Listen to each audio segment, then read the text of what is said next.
Bloomberg Audio Studios. Podcasts, radio, news.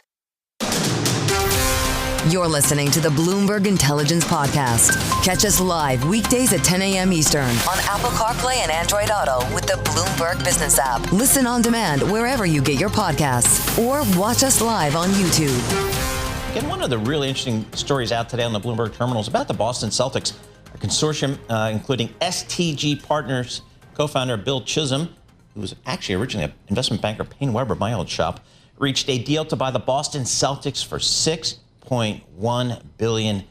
Just extraordinary. And you want to talk about the valuation of sports franchises, there's one place you have to go, and that's Sportico.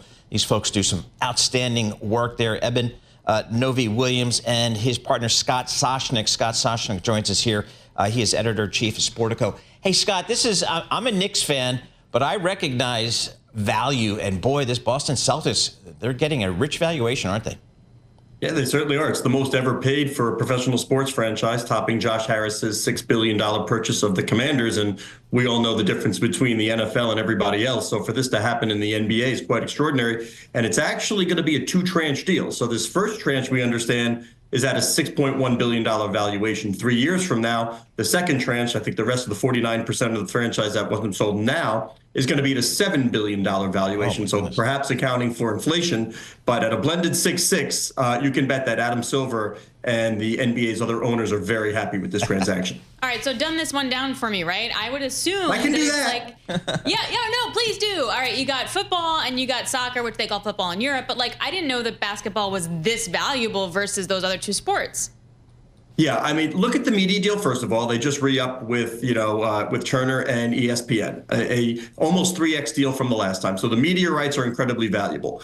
What you normally look at with these transactions are what's the media and what's the real estate. What really is surprising about the Celtics is all the ownership has is the team, albeit a tremendous brand. I mean, the Celtics brand in sports is premium, platinum, top tier. I get it. But they do not own the building. They are tenants in the building. It's owned by the Jacobs, and which own the family that owns the Boston Bruins. So you're really just getting the team. It's going to be really interesting to see now, how do you squeeze further value out of a roster that, yes, is a championship team, but is projected to lose about $70 million this year. So It's a high price to pay. It remains to be seen how they can squeeze some more value out of it. Hey, what do we know about this Bill Chisholm? What do we know about this new buyer here? Yeah, we don't know much about Chisholm. I mean, he grew up in the area, grew up a Celtics fan, watched them put the banners up. Larry Bird was his favorite player, went to Dartmouth. These are the things the Grosbeck sort of pointed out in their letter that we saw that he sent out to the ownership group announcing the transaction. But from a sports perspective, we don't have anything now. He was one of 4 parties interested. Another one of the parties, of course, was Steve Pagliuca, who's a limited partner in the group now. Pags, early on, he had made it clear he thought what a fair valuation was, and I don't think over $6 billion was it. So he did bid on the franchise, but he didn't approach this number. Thus, he's happy to sit it out at this point. So no bidding war we're going to resume or anything like that? Once you got to 6, there was an early feeling during the transaction that the NBA really wanted this to begin with 6. Twofold. You always want the price to be going up of your franchise, keep the owners happy. But the NBA is also about to embark on an expansion process, whether it be Seattle and Las Vegas and or more. This sets a very high number for those 2 new markets. So everybody happy across the board if you're interested in NBA valuations. And Scott, we know that for a lot of these sports teams, the real value or much of the value is in their media rights. And if you're a national sport like the NFL, you're in a great shape. If you're a regional sport like baseball, like hockey, those regional sports networks and the challenges they're facing because of cord cutting, that's an issue. How do you factor that in for some of these regional sports? The kind of the weakness in the regional sports business. How do you factor that into valuation? Yeah, certainly. If you rank them top to bottom, NFL, NBA, and then hockey and baseball. Hockey and baseball, certainly, they really need that local money, that local TV money, which has been disappearing on the regional sports networks, which we refer to over here as melting glaciers. So the national number is so high for the NFL, and that's just pooled. So there is no local, you don't air it that way. The NBA does rely some on local media money, but that national number is also so high. And the NBA, if you've been paying attention over the last few years, you'll notice they've been doing some microtransactions. You can buy the last 5 minutes of a game. You can buy pieces of games. They are very strong on social. They are very strong globally. These are really dominant brands around the world. Baseball just did a great job in Japan. Well, the NBA has a great market in China, Europe. So there might be something coming in Europe from the NBA in the near future. So if you look at the aggregation of eyeballs, it might not be people sitting down in front of the TV watching quarters 1 through 4, but you've got people's attentions. Now, the challenge for Adam Silver and his owners is I've got the eyeballs. How do I monetize it in a new media world? Actually, that's a great question, because I was going to wonder, like, how do you squeeze value? And you mentioned the Celtics in terms of the real estate, and how do you then squeeze more value? So in general, how do you do that?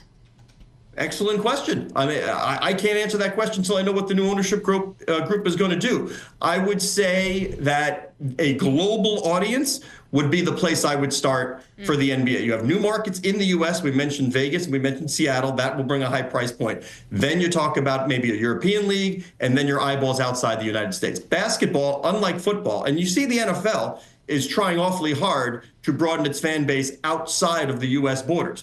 It is not happening as fast as the NBA. That is a big advantage. I'm not one that looks at the Twitter followers and the Instagram so much, but if you go check out the NBA, they lead the sports leagues in global eyeballs. That is certainly an area of focus for all basketball teams. Scott, are you still a crazy hockey dad? Oh, you know about this. Yes, I am. I am off to Madison, Wisconsin. Thanks for asking. I'm off to Madison, Wisconsin in early April for the Nationals. My son's team qualified. Woo. If I am not sitting in this office, which you see behind me, I will be in a rink somewhere in North America. See, folks, Scott and his partner, Eben, used to work here at Bloomberg, and I'd see Scott in the hallways, and every week I'm like, where are you going, dude? And it's like Syracuse. Buffalo. I mean, just I'll come on, and we should do. Josh Harris and David Blitzer, as you know, are focused on investing in youth sports right now with their Unrivaled platform. Good move, because the two places I see people spending money irrationally, they're pets and youth sports. Scott, we gotta go. Scott Soshnick, editor-in-chief, Sportico, former Bloomberger, talking about this Celtics, $6.1 billion. How about that? You're listening to the Bloomberg Intelligence Podcast. Catch us live weekdays at 10 a.m. Eastern on Apple CarPlay and Android Auto with the Bloomberg Business app. Listen on demand wherever you get your podcasts, or watch us live on YouTube. Let's take a look at the market and kind of what you do if we are going to be in a stagflationary environment for a little bit. If you believe that, how do you manage it? Sandi Bragar is Chief Client Officer at Aspiriant. She joins us now from California. So if we kind of like flirt with the stagflation scenario, a little lower growth, a little higher inflation, how do you manage that? Alex, we're not totally worried about stagflation at this point. We think the economy has been very strong for the last couple of years, and sure, it looks like it is going to slow in terms of its growth. So far, inflation has been stickier than anyone would like, but it should be in check. But in terms of portfolios and how we're working with our clients, who are corporate executives, family business owners, and entrepreneurs, we're still thinking diversification is really important. Volatility, regardless of stagflation or not, we think is here to stay, and having a very diversified portfolio makes a lot of sense, not only for the near term, but for the years ahead. And that's been a very different situation than what has worked best over the last 15 years, actually, if you go back and look back over your shoulder. Sandi, what's a diversified portfolio for, I guess, your typical client? Stocks, bonds, all alternatives? Are they a part of that diversification? They are, Paul. Yeah, we have a fair amount in stocks, and within the stock portfolio, we're tilting toward stocks that haven't done that well over the last couple of years. So we have a lot of value stocks, small cap stocks, and a large tilt toward international, which we think is important. On the bond side, that could be up to about a third of a client's portfolio. We're looking on the shorter end there because our clients are in the highest tax brackets. We like muni bonds a lot. It makes sense from an after-tax perspective.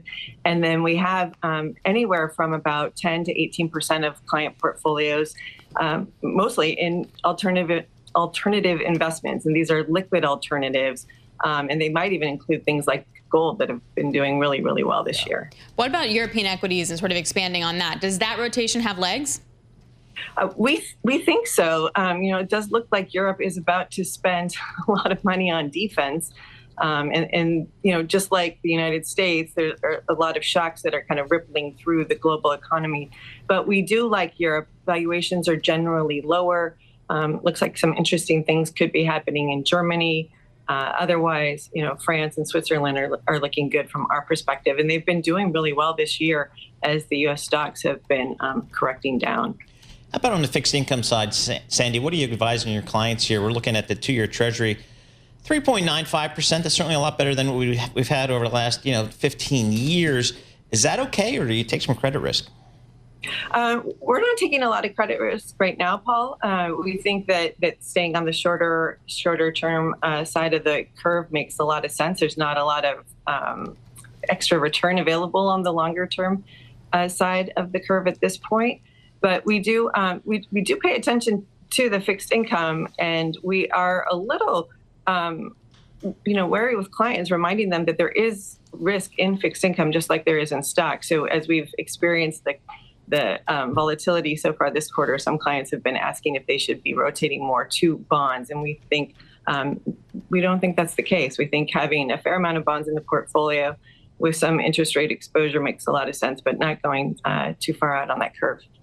Sandy, thank you so much. We appreciate that. Sandi Bragar, Chief Client Officer for Aspiriant, joining us via Zoom from San Francisco. You're listening to the Bloomberg Intelligence Podcast. Catch us live weekdays at 10 a.m. Eastern on Apple CarPlay and Android Auto with the Bloomberg Business app. Listen on demand wherever you get your podcasts or watch us live on YouTube. All right, one story that we are watching, of course, is Tesla. That stock is lower today as a company recalls the Cybertruck after pieces of steel trim come loose. All right, joining us now is Trudell, Bloomberg Global Autos Editor. All right, what happened here?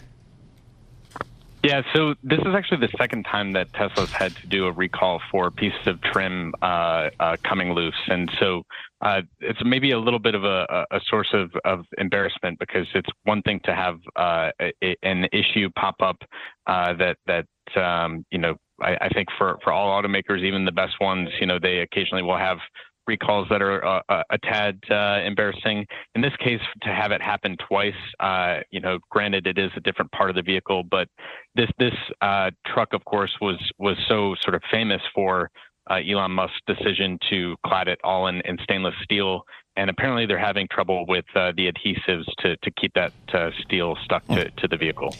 Craig, generally speaking, what's if I were to go to Consumer Reports, what's the general feeling out there in the auto world about the quality of a Tesla vehicle? I mean, I think for the Cybertruck, it's really interesting that this is the 8th recall that they've done. Okay, that answers it. I guess. And to be fair, some of them have been, for minor issues. My favorite one last year, they violated a font size rule in the U.S. where, when you warn a driver that of safety critical data, you've got to do it in a large enough font, and Tesla, violated that. So.